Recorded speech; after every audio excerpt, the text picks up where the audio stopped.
Hey everybody, this is Tim again with the Dallas Diaries. Just getting back on here. I'm curious. Does everybody always hear those loud ass beeps every time you try to go to sleep? You know, it's like you almost try to make a song out of it. There's just so many machines going off in one shot. But I do suggest these headphones on Amazon for like $20. Best part of them is the noise cancellation. I really don't hear it, you know. Just thought I'd let everybody know. They're the cheap ones, they're only $20. Furbies, or the name of them is, Furbies. They work very well as far as the blocking out the sound of all the beeps and everything. It's pretty busy in here today. The other thing I wish is that they would turn these lights off. The other dialysis center I was at, they shut all the lights off and during the morning shift so you can at least sleep a little bit better, you know. And I suggest another one, a night mask, too, for when the lights get to you. You're like on the edge of going to sleep, you know. But let's figure I'd get on here and take a minute. Let everybody know I'll take a little panel. It looks like it's all located in the middle row of there. In the back there, that's where all the people with the chest catheters go. There's a certain nurse works on that, and I stay in the middle here most of the time. I figuring I get a couple questions I want to put out there to see if how does everybody get along with it, you know. As far as like when with being on dialysis, as far as relationships, has anybody? I mean, I found it very hard, you know, to communicate with a lot of people, and get that sorry for you mode opposed to what you're really looking for as far as compassion, companionship. You know, I mean, to me, the worst part of doing this all is just being alone, you know. That's a part that I wasn't expecting to have to do, but, you know, I'll trooper through it, you know, but it's just one of those things I wasn't expecting to have to be doing all this by myself, you know what I mean? And the other thing, too, is I've been looking into the transplant, like, getting positive thoughts about starting that. Do the work to get on it, but what's getting me is the aftercare. Like, that's the other question, is and if anybody can answer me in the comments with it, how did you prepare for it when you were by yourself, you know? And, like, your marriage dissolves, and there's no real help. I mean, from what I'm seeing, like, the recovery end of the transplant is the major hurdle, opposed to the actual surgery, you know. You're talking like 6-7 months, like 3 months isolation, and then slowly working your way back, you know, for the injection meds to come into effect. You know, just how did you guys make it, you know? Especially the people who had the transplants already.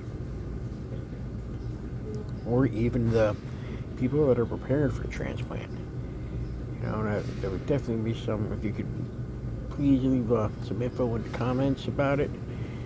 You know, I would definitely love to hear it. You know, because I'm trying to figure out how you do that by yourself, but I don't think you can.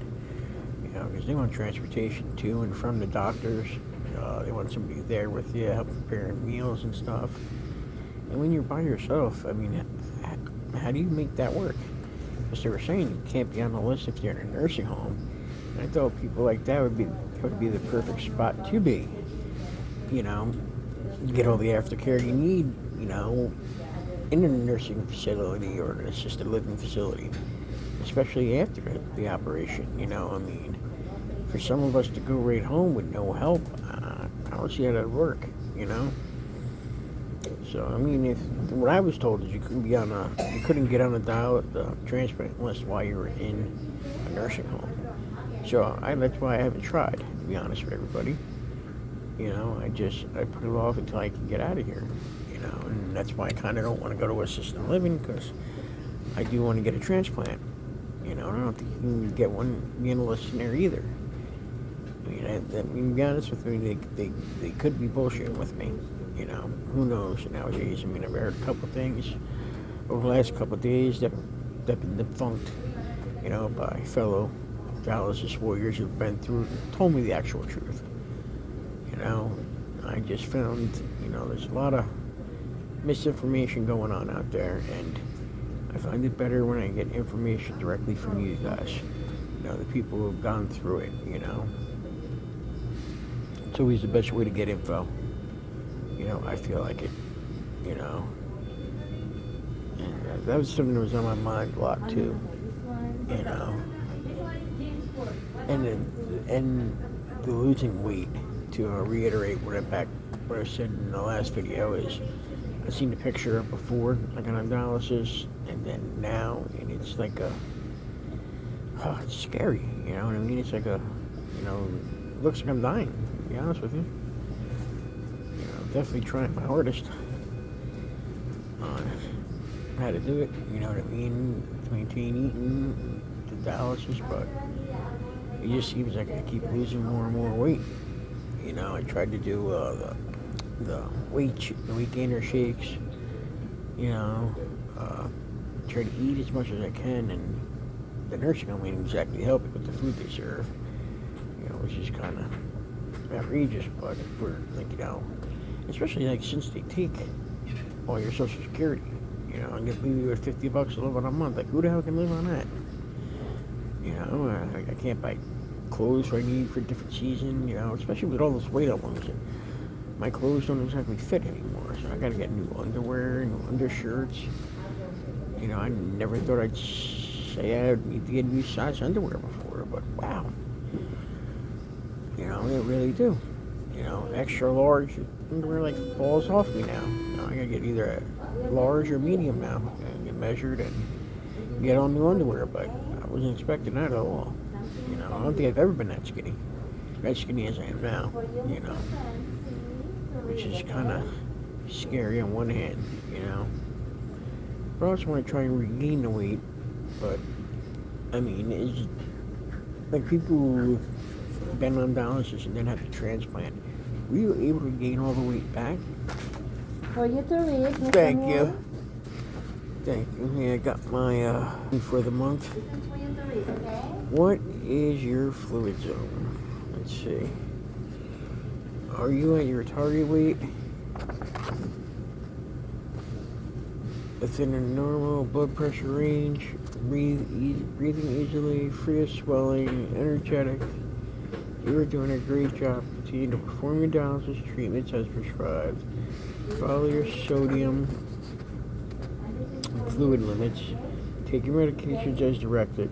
Record your weight and blood pressure as instructed by your nurse. Stay active. Follow your dialysis schedule.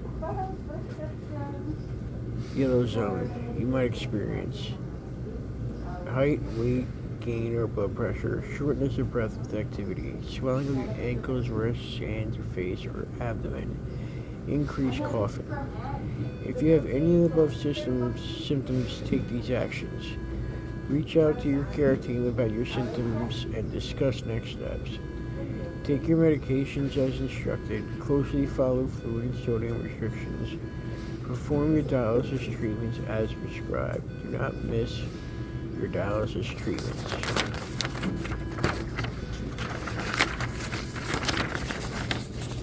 Red zone.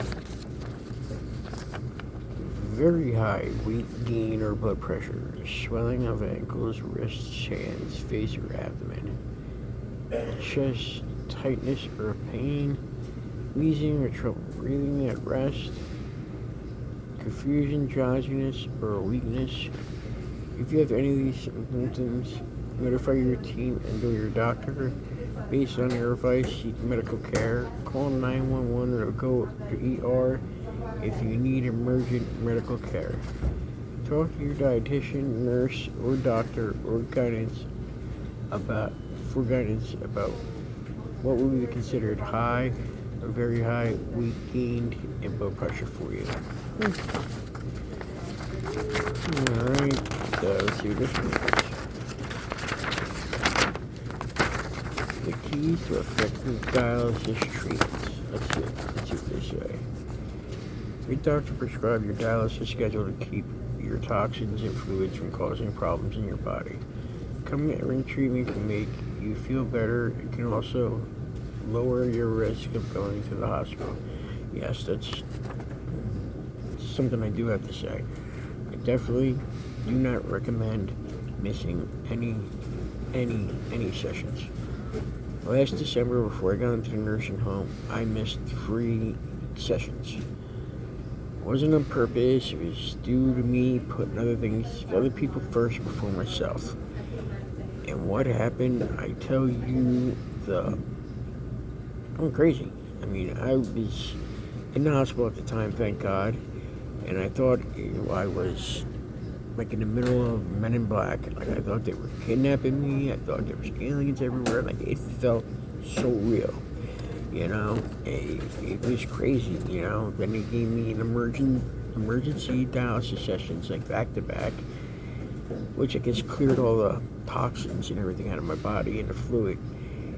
And man, the discussions I had with the nurses about how I was acting, you know, I thought they backed the ambulance up to the room. There was like a false wall. They were going to lift up and they were going to throw me into the ambulance to send me to a different hospital. Oh, it was crazy. But it felt surreal, you know what I mean? And they were like, yeah, that's what happens. It's like, you know, all the toxins build up around your brain and, you know, you start getting delusional. Like, you really think things are starting to happen. And I was amazed. I was truly fucking amazed. You know, how scary that was. That was pretty scary.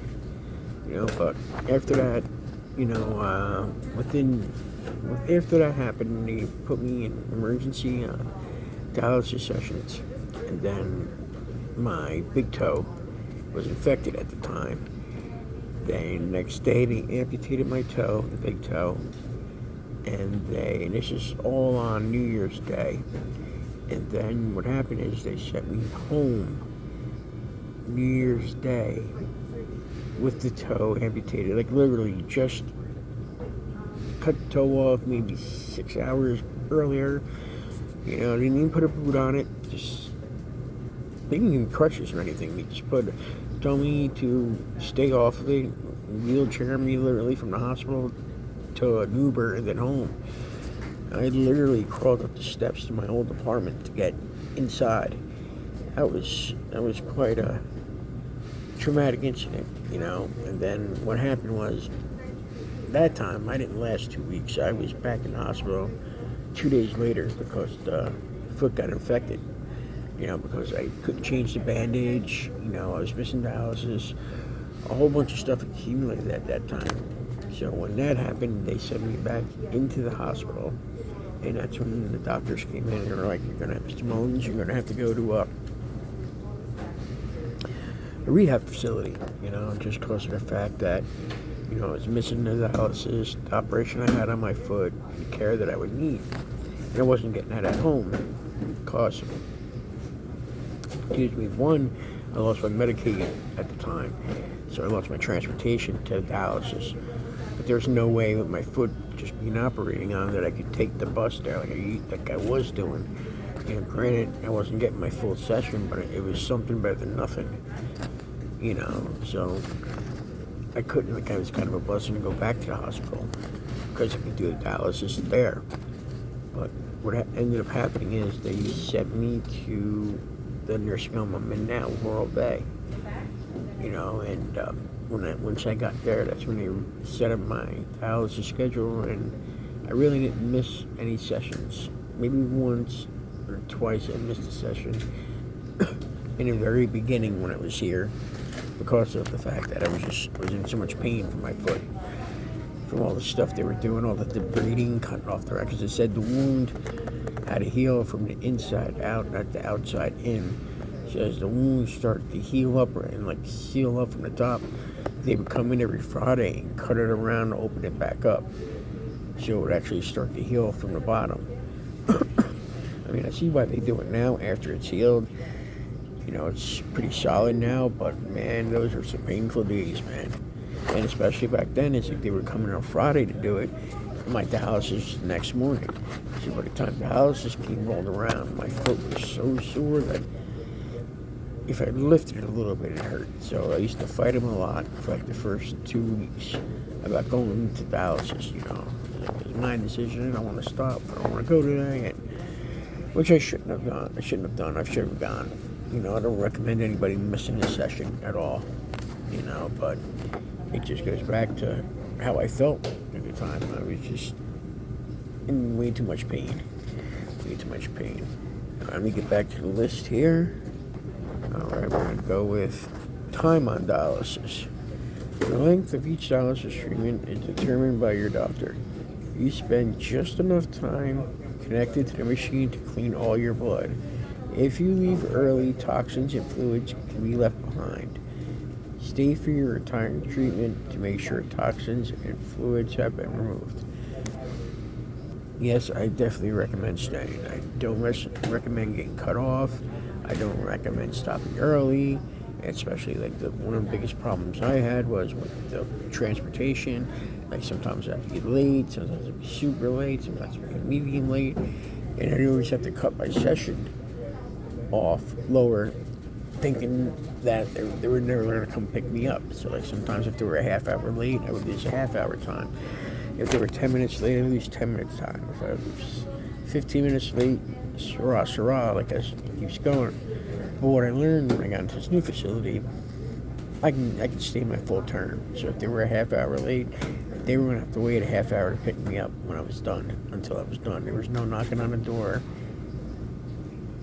demanding they'd get me off now because they got a busy schedule. I mean, I actually had one guy in the old facility. They left the front door open to the facility, and this driver walked in, started pacing around the facility, found where I was, started taking the blood pressure cuff off of me, saying, "We got to get going." I'm like, "Dude, don't even touch me. You're not even supposed to be here." And this is a driver, and all in his driver. I don't want to say the name of the company, but all in his uniform, hands not clean, all dirty. I'm like, you shouldn't even be in here, And eventually he left. And the nurses guided him out. They called up his company and tried to complain, but they didn't care. They didn't care. And the other thing was too is like with transportation. And I hate to be knocking on them all the time now, but with transportation sometimes I used to go with, I'll say the name of this company, it was J&D Transportation. And every time they would pick me up, I'd be the last person they'd pick up before he starts dropping people off. And 9 out of 10 times, there was at least 5 to 7 people on that van that were on their way to their methadone clinic. Now, I have no problem subscribing to anybody who's on the methadone program.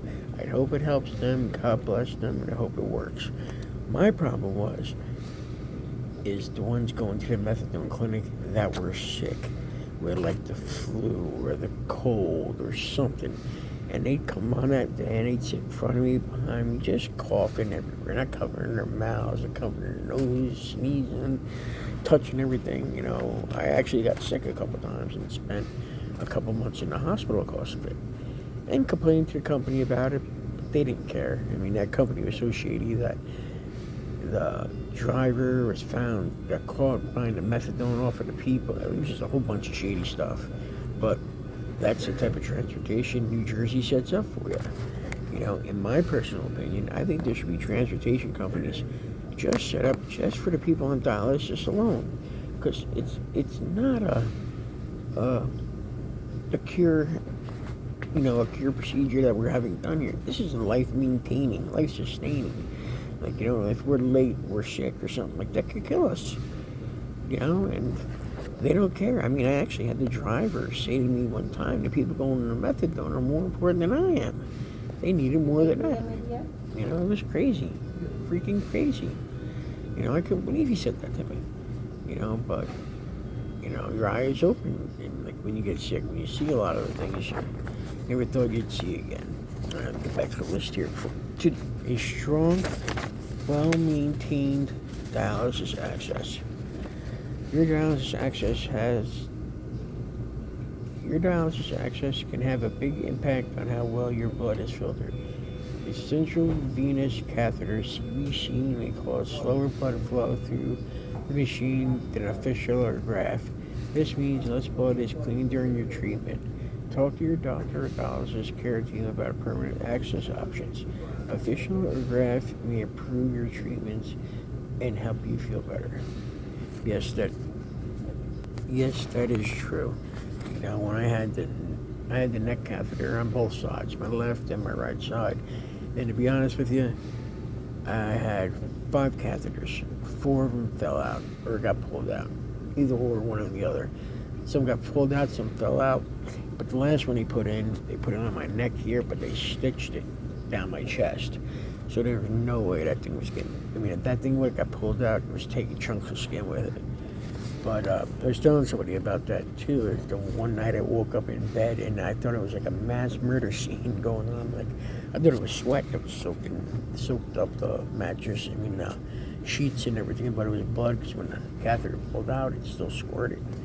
And it leaked for a while. Oh, that was crazy. That was a sight.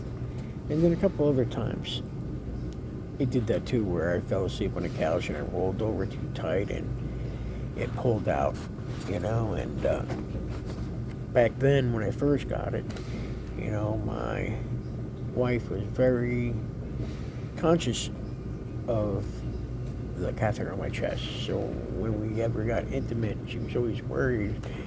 And of course, me being me at the time, I don't worry, man, I'll pull it. Let's keep going, I said, so it was been a while, since we were able to get intimate during the beginning of me being sick, But like I said, it got pulled. 4 of them got pulled out. It got infected twice on each side. That's why they had to go back and forth. Each time it ended up getting infected too. And that hurt too. That was very painful too, because all the fluids, it was nasty, all the pus that would come out of it. And the other thing is, like, when you have a chest catheter, you can't take a shower. You can try and wrap it solid, but 9 out of 10 times it's just hard to cover, and that was one of the reasons I fought so hard for my graft. My graft, I'll show you right here, is, you can see it, but it's right there on my arm where the tape is and everything. I have what's called the fistula. They gave me a fistula on mine. I didn't have to go with a graft because for some reason they said my veins were good, and I don't know if I'm right or wrong when I say this, but I was told if your veins are good and healthy, you can get a fistula. But if you don't have good veins, you would have to get a graft, but that's what I was told. When I first got my surgery for the fistula, the first 3 months I must have had 30 procedures, back and forth to the vascular surgeon, sometimes immediately after dialysis. There was an issue with a lot of blood clotting and tightening up loose ends that were around it that were leaking through it, so it wasn't getting good solid flow on there. And the other thing I noticed when I got my graft though is I had a lot of pain in my arm. Literally, it wasn't until I got into the nursing home and started physical therapy that I was able to lift this arm above my head. I couldn't do it. I couldn't do it before. It hurt so much, and it was like impossible. And it was impossible to that was I might not write with that hand, but that is my power hand. It's the hands I would use for wrenching when I did work, screwdrivers and stuff like that. I lost all strength in it now, you know what I mean? I don't know if there's a way to build it back, but we have a limit to how much we can lift that arm. I was told no more than 5 pounds, and that was, that's one of the things I wasn't prepared for. Now I hope eventually after getting a transplant or stuff, they can redo some of this stuff, but they say a lot of people don't because they like to keep it set for if they ever have to go and transplant again, so they don't go through that neck catheter process, which I understand, but I don't know. Let's see how that one goes. All right, and then the part on this is also Also, any access that isn't clean and well maintained may cause your blood to circulate less quickly through the machine. It can also increase your chance of infections. Your care team can teach you how to take care of your access. You know, and they do, and they have. They've been very good with me with helping me take care of everything as far as my access and stuff, and keep me informed how it's working. They say as long as it sounds like it's a bee's hive, which it does. Like sometimes I fall asleep on that arm, and I can hear it when I'm sleeping. That the arm is like really buzzing, you know. But that's how my day's going so far here. You know, if you have any questions or are curious about, you know, what's going on with dialysis or anything, like I said, please feel free to leave a question in the comment, or you can message me. Just, I think right now this is only on Facebook, and I'm trying to get this weekend to have the YouTube channels set up, all set up and ready to go for next week. I'm gonna have a few categories on that, like day in the life of dialysis, week in the life of dialysis, diary entries, just like random videos about like how I feel, what's going on, problems that come up, how I solve them, and also like I'm gonna have dialysis hobbies, like things I do to keep myself busy that are positive, to stop me from being inside my head. And then I'm gonna have another one like dialysis buddies, where I'm trying to get a couple of people to come on and do a podcast with me or do an interview with me on here, so we can discuss like their journey and my journey and see how we can compare to each other. You know, there's a few people that are very interested in it. Trying to actually get a technician to do a video with me to, you know, let their point of view out there, you know, about how they, you know, feel about working here and everything. You know, there are really, I mean, I've got us all these technicians and nurses that help us, because if it wasn't for them, you know, we probably wouldn't be here right now.